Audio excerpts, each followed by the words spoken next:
During dinner, my daughter-in-law shouted, "Pretend you like the SHREW, the inheritance is coming." I simply adjusted my dress and smiled. On Monday, I announced, "I donated all 9 million. I'm glad to have you here. Follow my story until the end and comment the city you're watching from so I can see how far my story has reached." I've always believed that family gatherings should feel like warm embraces, not cold, calculated performances. But that Sunday dinner changed everything I thought I knew about my family, about the people I had loved unconditionally for decades. The evening had started pleasantly enough. My son Michael had suggested we all gather at his home for a special dinner. "Just because," he'd said over the phone, his voice carrying that rehearsed cheerfulness I'd grown accustomed to but chose to ignore. At 55, I'd learned to cherish these invitations, however infrequent they had become. I'd spent the afternoon preparing my famous apple pie, Michael's favorite since childhood.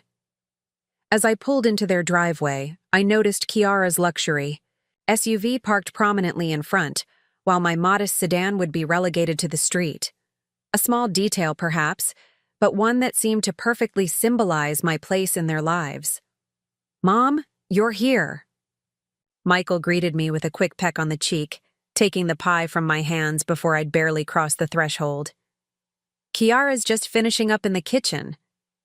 Their home always felt like a showroom to me, immaculate, expensive, and somehow devoid of warmth despite all the designer furnishings. Photos of Kiara and Michael dominated the walls, with only a single small frame holding a picture of me with my grandchildren, tucked away on a side table where guests were unlikely to notice. Grandma. My grandchildren, Emma and Liam, came running, their genuine excitement a balm to my soul. I knelt down, my knees protesting, and embraced them tightly.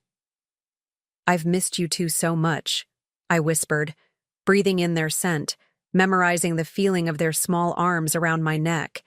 It had been nearly a month since I'd been allowed to see them, despite living just 20 minutes away. "Kids, don't wrinkle Grandma's dress." Kiara's voice cut through our moment as she emerged from the kitchen, wearing an outfit that probably cost more than my monthly pension. She didn't hug me or even smile, just nodded in my direction. "Dinner's almost ready." The evening progressed with the usual tension disguised as polite conversation. Kiara dominated the discussion, talking about their recent vacation to the Maldives, the private school they were considering for Emma, and the country club membership they'd finally secured. Michael occasionally glanced at me with what I interpreted as apologetic eyes, but he never steered the conversation toward anything that might include me. I was just finishing my meal when I excused myself to use the restroom. The downstairs bathroom was being renovated, another of Kiara's projects, so I headed upstairs.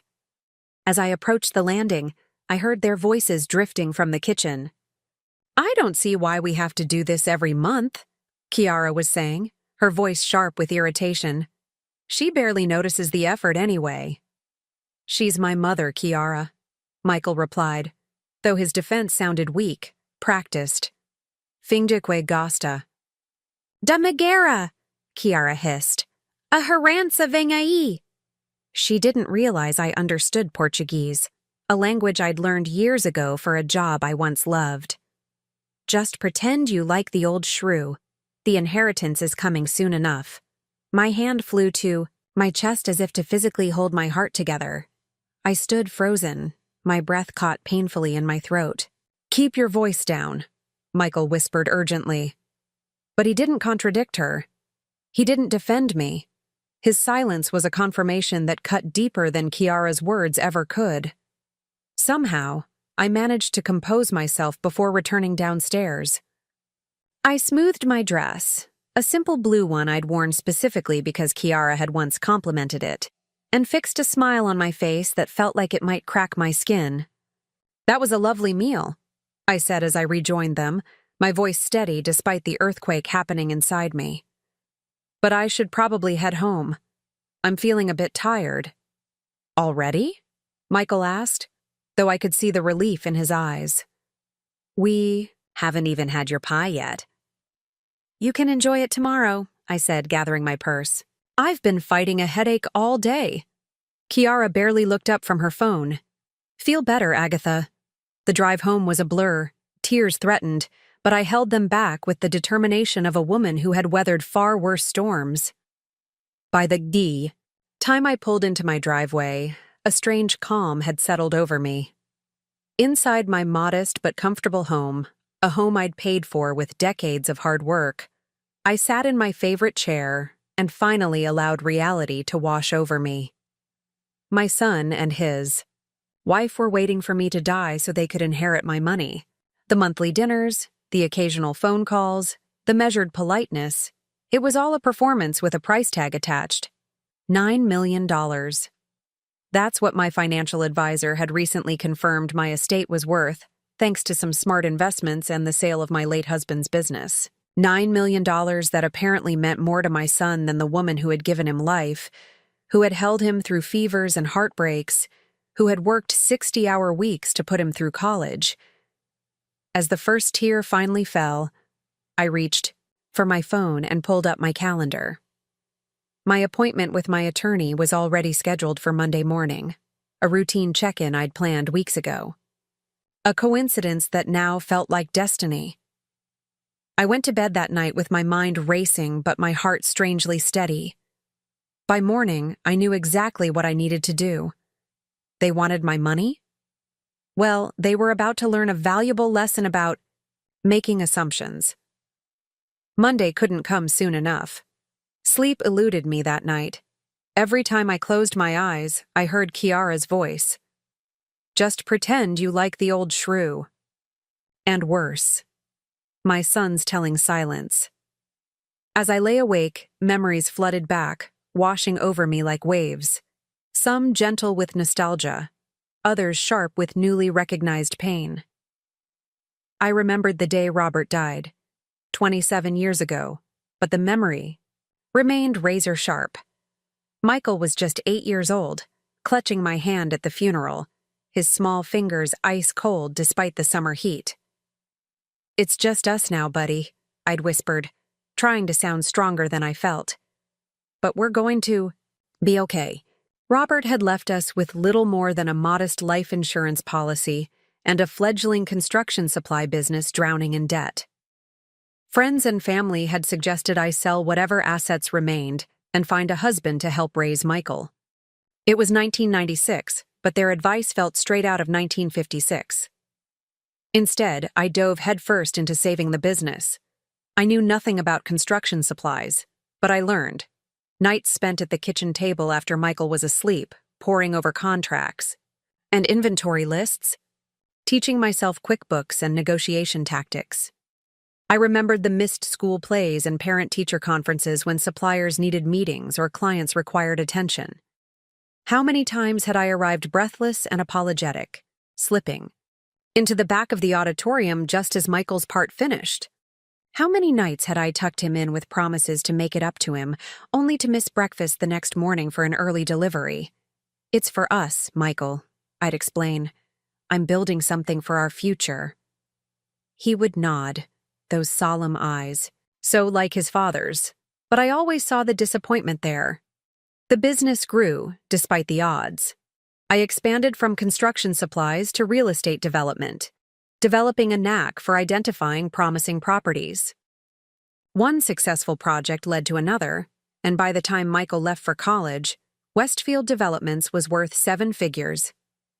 I made sure Michael wanted for nothing: the best schools, summer camps, extracurricular activities, a car at 16, a fully funded college education at his university of choice. No loans, no debt, no financial worries. The things I'd never had growing up. You're spoiling him, my sister Jean warned me once. Kids need to learn the value of hard work. He sees me working hard enough for both of us, I'd replied, dismissing her concern. I want him to have opportunities I never had. Now, staring at my bedroom ceiling, I wondered if Jean had been right all along. I remembered the day Michael brought Kiara home. She was beautiful, charming, and clearly from a wealthy background. Designer clothes, private school education, European vacations. She treated me with polite deference, always complimenting my home or my cooking, but there was something calculated in her attention that set off warning bells I chose to ignore. "Isn't she amazing, Mom?" Michael had asked, his eyes shining with the kind of adoration I'd once seen in Robert's. Who was I to question his happiness? The wedding was extravagant. Kiara's parents contributed, but I insisted on covering most expenses. "You've worked hard enough," I told Michael, when he half-heartedly offered to help with costs. "This is my gift to you both." Kiara had hugged me at the reception, whispered, "You're the mother I never had." And I'd believed her, wanted to believe her, despite the champagne on her breath and the way she'd immediately turned to charm a wealthy guest. After the wedding, the visits became less frequent. Phone calls shortened. Invitations arrived only for holidays and special occasions. When I dropped by unannounced once with homemade soup when Michael had the flu, Kiara answered the door with barely concealed annoyance. "We've got it under control, Agatha," she'd said, not inviting me in. "Michael's resting. I'll tell him you stopped by. When my grandchildren were born, I thought things might change. I offered to babysit, to help around the house, to give the new parents some time alone. Kiara always had an excuse. They had a nanny. Her mother was visiting. The children were on a strict schedule that couldn't be disrupted." I remembered sitting alone on Christmas Eve 4 years ago, staring at my phone, waiting for Michael's call. He and Kiara had taken the children to Aspen for the holidays. "It's just easier this way, Mom," he'd explained when canceling our traditional Christmas dinner. "We'll FaceTime you, I promise." The call never came. Just a text the next day. "Sorry, got caught up in festivities. Merry Christmas." Attached was a photo of my grandchildren opening presents in front of a professionally decorated tree in what looked like a luxury chalet. And yet, I kept giving. A generous check for their 10th anniversary. Down payment assistance when they wanted to upgrade to a larger home. Private school tuition for Emma, presented as a grandmother's gift, though I suspected Kiara simply didn't want to spend their own money. I got out of bed and walked to my home office, turning on the small lamp that cast a warm glow over the mahogany desk Robert and I had purchased when we were first married, one of the few pieces of our life together I'd managed to keep. From the bottom drawer, I retrieved a leather portfolio containing financial documents. $9 million. That's what my life's work amounted to, according to the latest valuation. The business I'd sold 5 years ago, the real estate investments, the stock portfolio I'd carefully curated, all of it now reduced to a number that my son and his wife were waiting to inherit. Had that been my value all along? Not the bedtime stories or Band-Aids on scraped knees, not the encouraging notes in lunchboxes or the proud tears at graduation. Just a dollar figure they were waiting to claim. Dawn was breaking by the time I closed the portfolio. A new day. And with it, a new resolve. I showered and dressed with particular care, choosing a tailored charcoal suit I usually reserved for business meetings. My attorney's office opened at 9. I intended to be his first appointment. As I backed out of my driveway, my phone chimed with a text from Michael. "Mom, you left so early last night. Everything okay?" Kiara was wondering if you could watch the kids this Saturday. Her cousin's getting married and children aren't allowed at the reception. I set the phone down without replying. For the first time in decades, Michael could wait for an answer. I had more important matters to attend to. Walter Hayes had been my attorney for 20 years. He looked surprised, but pleased when his receptionist announced my arrival. "Agatha, good to see you," he said, rising from behind his desk to greet me. "Our appointment wasn't until Friday, was it?" "Something's come up, Walter," I replied, settling into the chair across from him. "I need to make some changes to my will, significant ones, today." His eyebrows rose slightly, but he nodded, reaching for a legal pad. I'm listening. I took a deep breath and began to outline my plan. A plan that would teach my family the most important lesson about wealth they'd ever receive. Are you absolutely certain about this? Walter asked when I finished. I thought of Kiara's dismissive words, of Michael's complicit silence, of all the years I'd tried to buy love that should have been freely given. I've never been more certain of anything in my life, I replied. Walter's office felt different as I left that morning, lighter. Somehow, as if the weight I'd carried for years had been transferred to the papers now tucked safely in his filing cabinet. The revised will was done, but my investigation was just beginning. Take some time to reflect on this decision, Walter had advised, concern evident in his eyes. Major changes made in the heat of emotion. This isn't emotion, Walter. I'd interrupted. This is clarity. For the first time in years, I'm seeing my situation exactly as it is. The truth was, I needed proof. Not for legal reasons, but for my own peace of mind. I needed to confirm whether my entire family viewed me as nothing more than a walking inheritance, or if Kiara was the puppet master pulling everyone's strings. Over the next week, I became a detective in my own life. I started with phone calls to relatives I hadn't spoken to in months. My niece Jessica sounded genuinely pleased to hear from me, chatting about her nursing program until I casually mentioned I was considering making some changes to my financial arrangements. Her tone shifted immediately. Oh? What kind of changes, Aunt Agatha? Just some restructuring. Nothing dramatic, I replied vaguely. How's your mother doing? By the end of our call, Jessica had promised to visit soon, something she hadn't done in over a year, and had mentioned my situation 3 times without specifics. Within 2 hours, my sister Jean called. Agatha, is everything all right? Jessica mentioned you might be having financial concerns. The speed at which this information traveled was telling. Everything's fine, Jean, I assured her. Just doing some estate planning. Well, you know we're always here for you, she said, her voice overly warm. We should get together soon. It's been too long. I agreed, knowing full well it had been Jean who'd canceled our last 3 lunch dates. As I hung up, I made a note in the small leather journal I'd started keeping. The evidence was mounting. Next, I examined my bank statements from the past 5 years. The pattern was undeniable. Substantial withdrawals coinciding with Michael and Kiara's major life events. $20,000 for their anniversary trip to Italy. $35,000 toward their home renovation. $15,000 for Emma's private school deposit. I'd always viewed these as gifts freely given. Now I wondered, had they been expected? Demanded even in subtle ways I'd been too blind to recognize?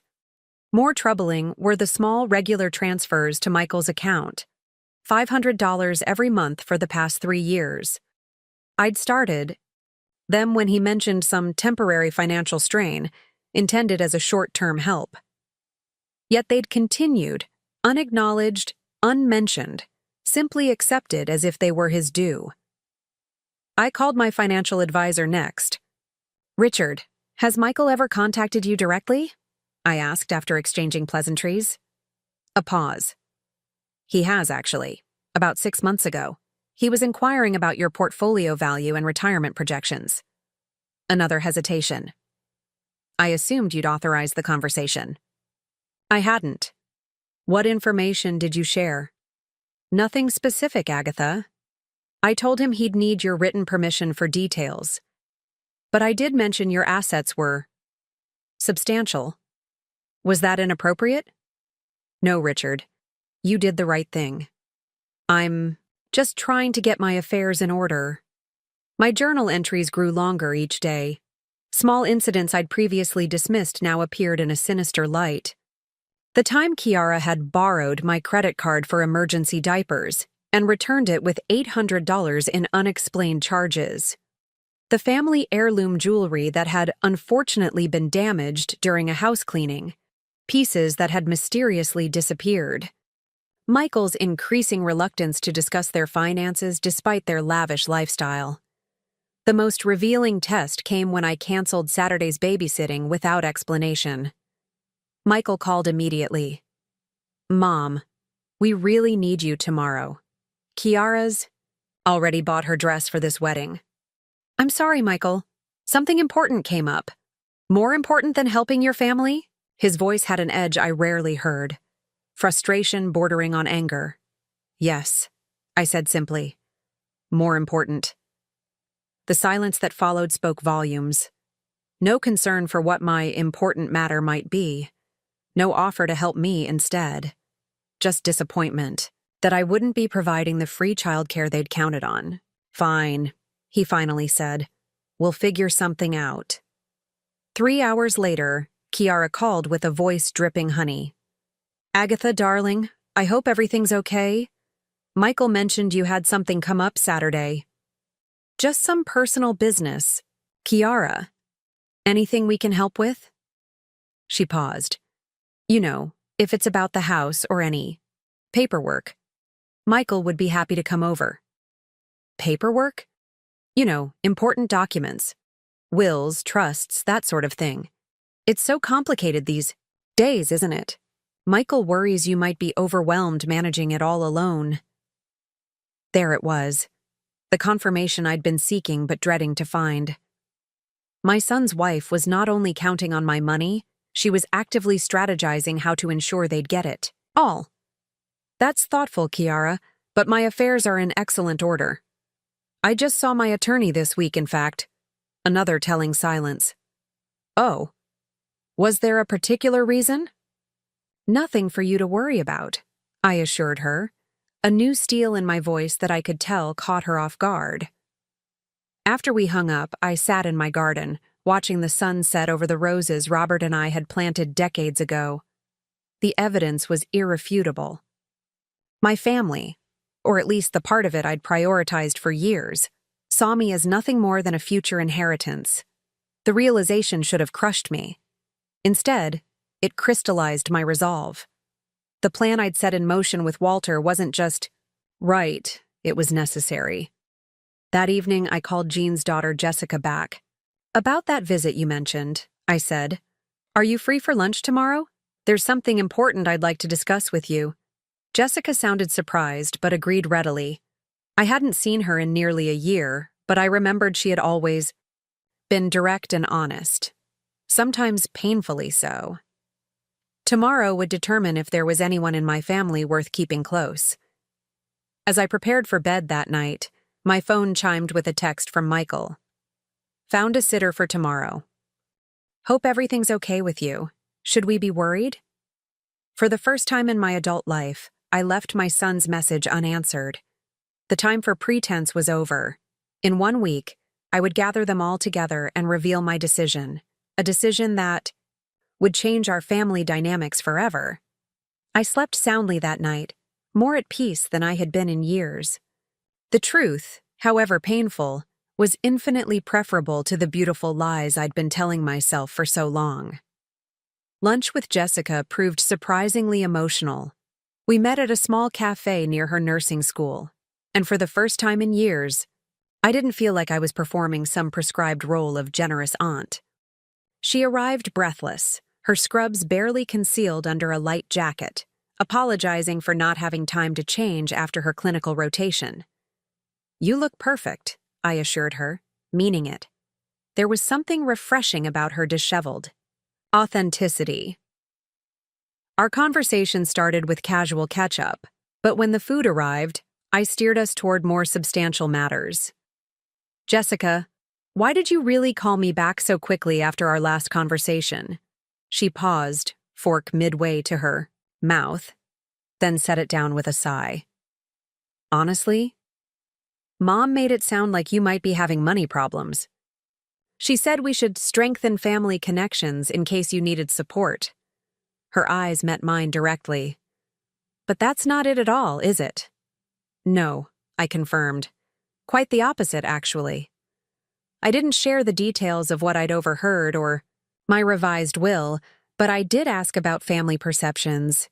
Jessica didn't hold back. "Everyone knows you've done well, Aunt Agatha. And I'm sorry to say it, but some people talk as if your money is already spent. She twisted her napkin uncomfortably. Michael and Kiara especially. They mention your estate at family gatherings you're not invited to. The confirmation stung, but I appreciated her honesty. And you? What do you hope to get from me, Jessica? Her eyes widened, then narrowed with hurt. Nothing.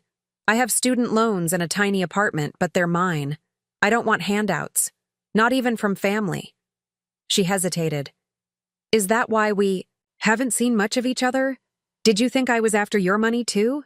The question hit harder than I expected. Had I been so focused on Michael and his family that I'd unfairly pushed others away, assuming similar motives? I think I've been blind in many ways, I admitted. But I'm seeing clearly now. By the end of lunch, I'd invited Jessica to the family gathering I was planning for the following weekend. Just be prepared, I warned her. It might get uncomfortable. Family gatherings usually are, she replied with a wry smile. But I'll be there. The next phase of my plan required more courage. I called Michael that evening and invited myself to dinner at their house, a reversal of our usual arrangement that clearly caught him off guard. Tomorrow? Let me check with Kiara. I'm not asking Michael, I said firmly. I'm telling you I'm coming for dinner at 6:30. I've been cooking for you for decades. I think you can manage one meal. His stammered acceptance told me everything. I needed to know about the shifting power dynamics between us. When I arrived the next evening, the house was in obvious disarray. Kiara greeted me with a fixed smile, her hair perfectly styled but strain evident around her eyes. Agatha, what a surprise to have you join us. Is it? I asked, removing my coat and handing her the bottle of wine I'd brought. I thought family dinners were meant to be a regular occurrence. The children's genuine delight at seeing me twice in 1 week was the only bright spot in an otherwise tense evening. Kiara had ordered takeout, not even attempting to cook, while Michael seemed perpetually on edge, watching my every reaction as if I might explode at any moment. Halfway through dinner, I placed my fork down deliberately. I've made a significant decision that affects the family, I announced. I'd like everyone to come to my house this Saturday at noon. There's something important I need to share. Kiara's smile froze. What kind of decision? One that's been a long time coming, I replied calmly. I expect everyone to be there. You, Michael, the children, Jean and her family. I've already spoken with Jessica. Mom, if this is about your will or anything like that, Michael began, confirming every suspicion I'd had. This is about family, I interrupted, and what that word truly means. The rest of dinner passed in uncomfortable conversation, punctuated by long silences. As I prepared to leave, Kiara pulled me aside with forced intimacy. Agatha, you know we love having you here, but these surprises are a bit disruptive. Is everything okay with you? Mentally, I mean. Women your age sometimes struggle with emotional stability. The condescension was breathtaking. I've never been more stable, Kiara, I replied. But thank you for your concern. The days leading up to Saturday's gathering were surprisingly peaceful. I spent them putting my affairs in order. Not in the euphemistic sense, but literally organizing my life and home. I cleaned closets, sorted photographs, and prepared the formal dining room I rarely used. Walter called mid-week to confirm the paperwork was finalized. The documents will be delivered Friday, he assured me. Are you still certain about this, Agatha? Absolutely, I told him, more certain with each passing day. By Saturday morning, everything was ready. I'd prepared a simple lunch, nothing elaborate, just sandwiches and salad. This wasn't a celebration, after all, but a reckoning. Jean's family arrived first, her husband Tom, Jessica, and her son Brian with his wife. They seemed nervous but genuinely pleased to be invited. Michael, Kiara, and the children arrived precisely. At noon, Kiara wearing what I recognized as her important meetings outfit, complete with the pearl necklace I'd given her for her 30th birthday. Once everyone was seated in the living room, I remained standing, acutely aware of the weight of the moment. "Thank you all for coming," I began. "I've recently had cause to reflect on what family truly means and what my legacy should be." The room grew silent. I could practically hear the calculations running through Kiara's mind. For years, I've worked to build financial security. First, for Michael after his father died, then for myself in retirement. I've been fortunate. My investments have done well. I paused, looking directly at Kiara. "Very well, in fact." Michael shifted uncomfortably. Kiara's smile grew more predatory. "I've realized, however, that money without values isn't a gift. It's a burden, perhaps even a curse." I opened the folder Walter had delivered and removed the documents inside. "I've made a decision about my estate, which is currently valued at approximately $9 million. A collective intake of breath filled the room. Even Jean, who I knew had suspected my success, seemed shocked by the figure. As of Monday, $6 million of that amount has been donated to a trust dedicated to supporting small business owners who are single parents. The remaining $3 million will be distributed as follows." Kiara's face drained of color. Michael's mouth opened, then closed without sound. "Michael and Kiara, you will receive $250,000, enough to pay off your mortgage, but not enough to maintain your current lifestyle without working." "Mom, you can't be serious," Michael began, but I held up my hand.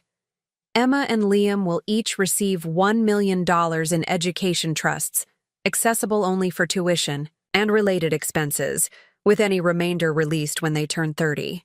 Kiara stood up abruptly. "This is outrageous. You can't just—" "I can, and I have," I said calmly. "The remaining funds will be distributed among other family members who have demonstrated that they value relationships over resources." I looked at Jessica, whose eyes were wide with shock, then back to my son and his wife. "You've made it clear what matters most to you," I continued. "And it isn't me."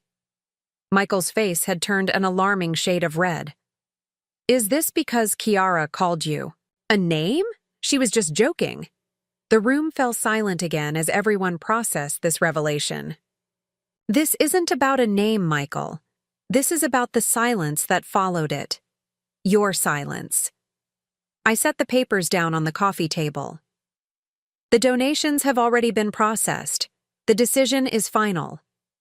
Kiara grabbed her purse, her movements jerky, with rage. "Come on, Michael, we're leaving." But Michael didn't move. For the first time in years, he was looking at me, really looking at me, with something beyond expectation or obligation in his eyes. "What have we done?" he whispered. The silence that followed Michael's question hung heavy in the room. Kiara stood by the doorway, her face contorted with fury, while the rest of the family remained frozen in their seats, witnesses to the implosion of carefully constructed facades. "What have we done?" Michael repeated, his voice stronger this time. "Mom, you can't be serious about this." "I've never been more serious about anything in my life," I replied, my voice steady despite the emotions swirling inside me. Kiara marched back across the room, her designer heels clicking aggressively against my hardwood floors. "This is elder abuse," she declared, pointing a manicured finger at me. "You're clearly not in your right mind. We'll contest this." Jessica stood up then, surprising everyone.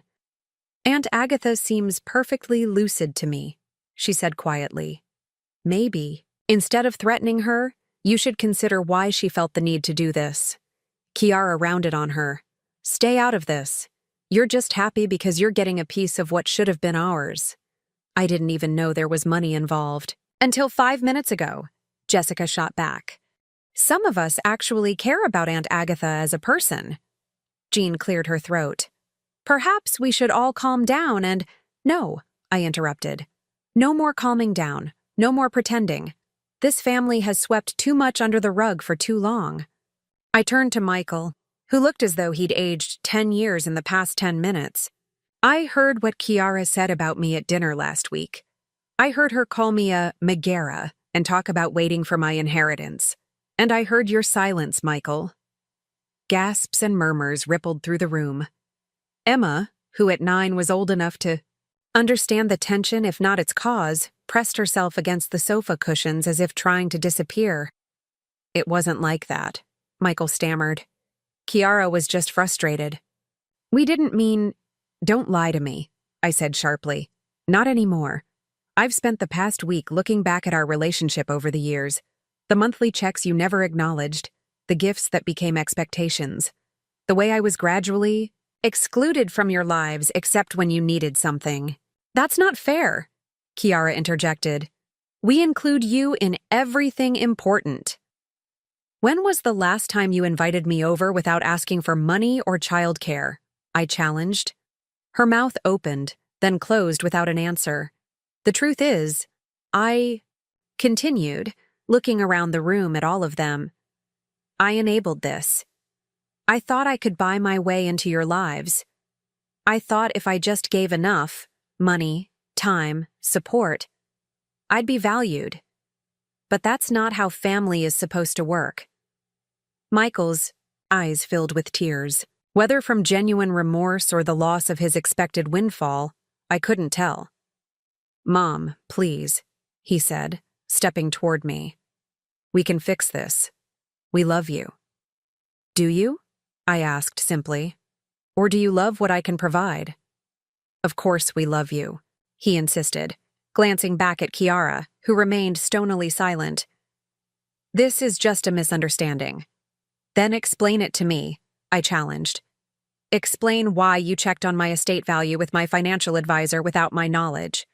Explain why every time I've set a boundary this past week, declining to babysit, insisting on dinner at your house, you've reacted with anger rather than concern. He had no answer. Jean stood up, her expression troubled. Agatha, while I don't condone Kiara's behavior or Michael's complicity, don't you think this is an extreme reaction? They're still your family. Yes, they are, I agreed. Which is why I didn't leave them nothing. The children's education is secured. Their home can be too if they choose to use the money wisely. But I won't fund a lifestyle built on waiting for me to die. You self-righteous old... Kiara began. But Michael cut her off with a sharp gesture. Enough, Kiara. You're making it worse. He turned back to me, his expression shifting to something that might have been genuine remorse. Mom, I don't know what to say. I never meant for you to feel used. Intentions matter less than actions, Michael. For years, your actions have shown me exactly where I stand in your priorities. So that's it? Kiara demanded. You've made your decision, ruined our lives, and now we're just supposed to accept it? Your lives aren't ruined, I responded calmly. You're both healthy, educated adults with every advantage. If losing an inheritance you never earned ruins you, then I've failed as a mother in more ways than I realized. The room fell silent again. Tom, Jean's husband, who had remained quiet throughout the confrontation, finally spoke up. Perhaps we should give Agatha and Michael some privacy to discuss this. I shook my head. No, this needs to be said in front of everyone. No more secrets, no more pretending. I walked over to where Emma and Liam sat, their small faces pinched with confusion and distress. Kneeling down to their level, I took their hands in mine. I want you both to know that none of this is your fault. I love you very much, and I always will. That's why I've made sure you'll have money for college and whatever comes after, because grandmothers are supposed to look out for their grandchildren's futures. Emma's eyes filled with tears. Are you mad at Daddy and Mommy? I'm disappointed, I told her honestly. But that has nothing to do with how I feel about you. I stood up again, facing the room. I've made my decision and it's final. What happens next is up to each of you. Kiara grabbed her purse again. Children, we're leaving. Now. Michael hesitated, looking torn between his wife and his mother. Michael, Kiara snapped. Now. With a last, conflicted glance at me, he followed his wife, ushering the children toward the door. The sound of it, slamming behind them, echoed through the suddenly quiet house. Jean approached me cautiously. Agatha, are you okay? I nodded, surprised to find it was true. I am. For the first time in years, I think I really am. After the others had left, with promises to call and check on me, Jessica stayed behind to help clean up the barely touched lunch. I'm proud of you, Aunt Agatha, she said as we washed dishes side by side. That took incredible courage. Not courage, I corrected her. Self-respect. Something I should have found years ago. What do you think will happen now? She asked. With Michael and Kiara, I mean. I considered the question as I dried a plate. I don't know. That's up to them.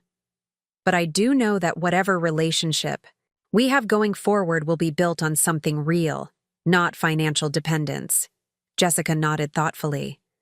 For what it's worth, I think Michael does love you. He's just lost his way. Perhaps, I acknowledged.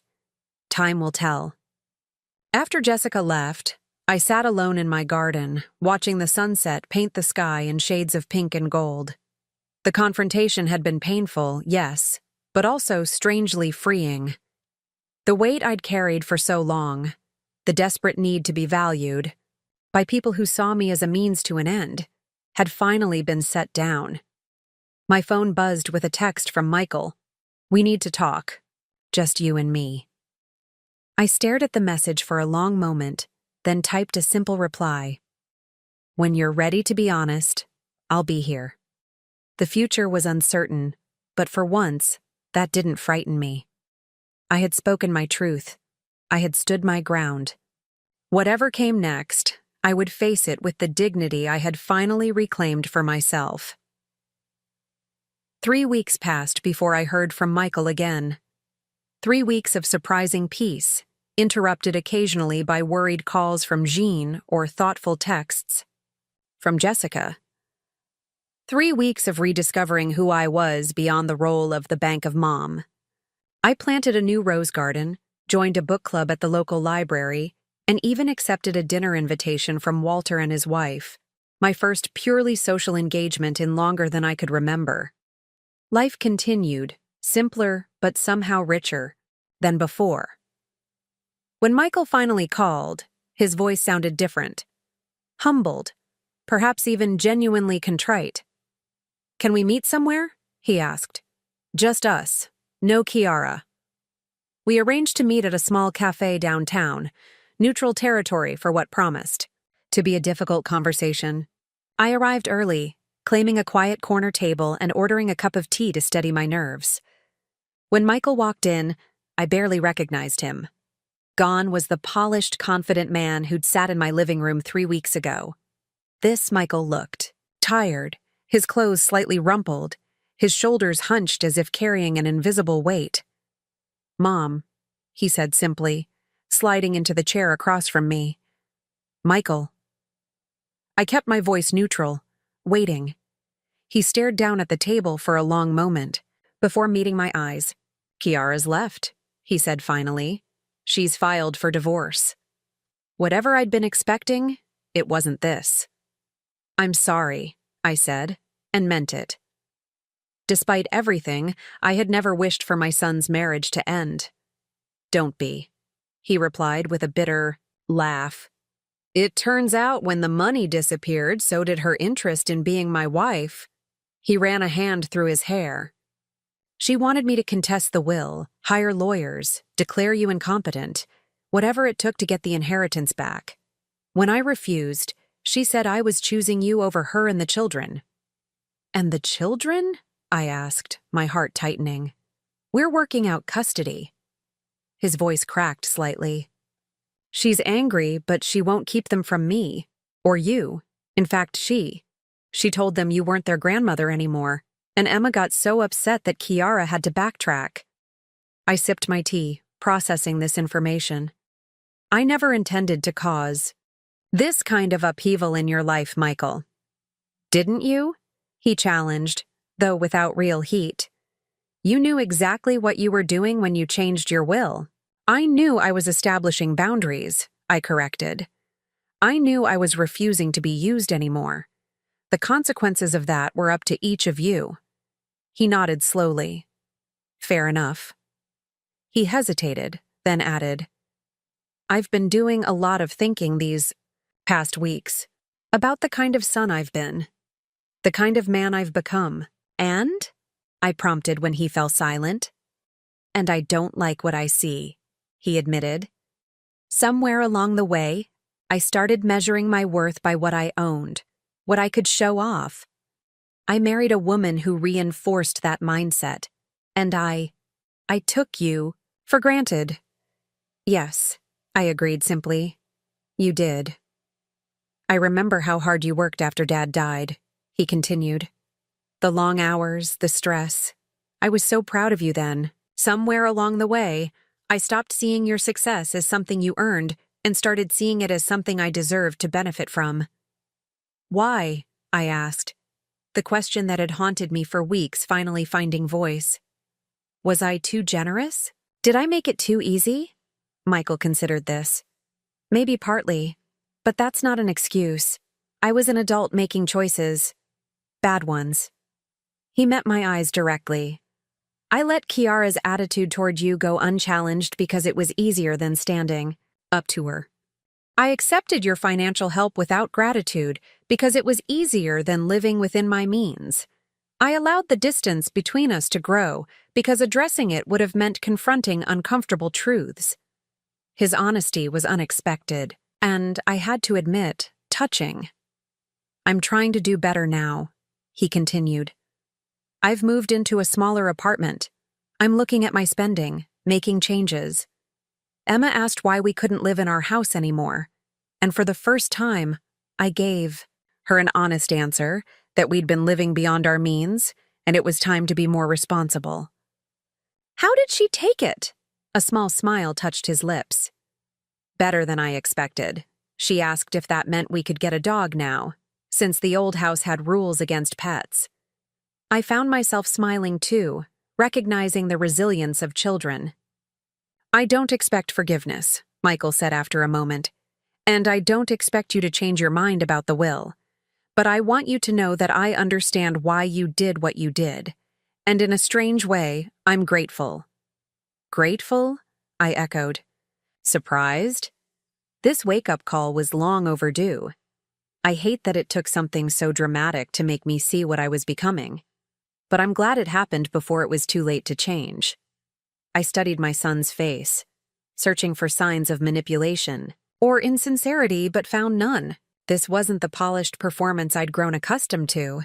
This was raw, painful honesty. I've missed you, I admitted finally. Not the you that showed up for monthly dinners with an agenda, but the real you. The son who used to call just to tell me about his day. I've missed that too, he said quietly. I've missed a lot of things. We talked for nearly 2 hours, laying bare years of misunderstandings and unspoken resentments. It wasn't easy, and at times it was painfully uncomfortable, but it felt necessary, like lancing a wound to allow it to heal properly. When we finally parted, Michael hugged me tightly. Can I bring the kids to see you this weekend? He asked. No agenda, no expectations, just family time. I'd like that, I told him, meaning it. The following Saturday, Michael arrived with Emma and Liam, both clutching homemade cards. We spent the day baking cookies and playing board games, and for the first time in years, I felt like a grandmother rather than an ATM. As weeks turned into months, our new relationship slowly took root. It wasn't perfect. There were setbacks and difficult moments, times when old patterns threatened to resurface. But there was honesty now, and a mutual respect that had been missing before. Kiara remained distant, our only communication happening through Michael regarding the children. The divorce proceeded, and though I never asked for details, Jessica mentioned hearing that Kiara had started dating a wealthy real estate developer barely a month after the separation. 6 months after. What the family now referred to simply as the meeting, I invited everyone to my home for Thanksgiving. Jean and her family came, including Jessica, who proudly introduced her new boyfriend. Michael arrived with Emma and Liam, all three looking more relaxed and genuine than I'd seen them in years. As we gathered around the table, I looked at the faces of my family. Imperfect, complicated, but real. The relationships were no longer transactional but built on something more meaningful. "Before we eat," I said, raising my glass, "I'd like to propose a toast." Everyone fell silent, glasses raised expectantly. "To second chances," I said simply, "and to the courage to demand better, from others and from ourselves." "To second chances," they echoed. Later, as the evening wound down and guests began to leave, Michael lingered behind to help with cleanup. "You know," he said as we worked side by side in the kitchen, "I think this might have been the best Thanksgiving we've ever had." "Because of the food?" I teased. "Because it was real," he replied seriously. "No pretending, no hidden agendas. Just family being family. Messy and honest." I smiled, realizing he was right. The inheritance that had once threatened to divide us had, ironically, cleared the way for something far more valuable: authenticity. That night, after everyone had gone, I sat in my garden wrapped in a warm blanket against the November chill. The stars shone overhead, and I found myself speaking aloud to Robert as I sometimes did when I was alone. "You'd be proud," I told him. "Not of the money or the business success, but of this: finding the courage to demand dignity, to insist on being valued for who I am rather than what I have." A gentle breeze rustled the leaves, and I could almost imagine it was his response. Some inheritances, I realized, weren't measured in dollars, but in the strength to stand up for yourself, in the wisdom to know your own worth, and in the peace that comes from living with integrity.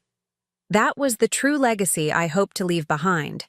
Not millions in the bank, but the example of a woman who finally learned that respect cannot be bought, only earned, and that genuine love is never conditional. Had reclaimed my dignity, and in doing so, I had found something far more precious than any inheritance: myself. Now I'm curious about you who listened to my story. What would you do if you were in my place? Have you ever been through something similar? Comment below. And meanwhile, I'm leaving on the final screen 2 other stories that are channel favorites, and they will definitely surprise you. Thank you for watching until here.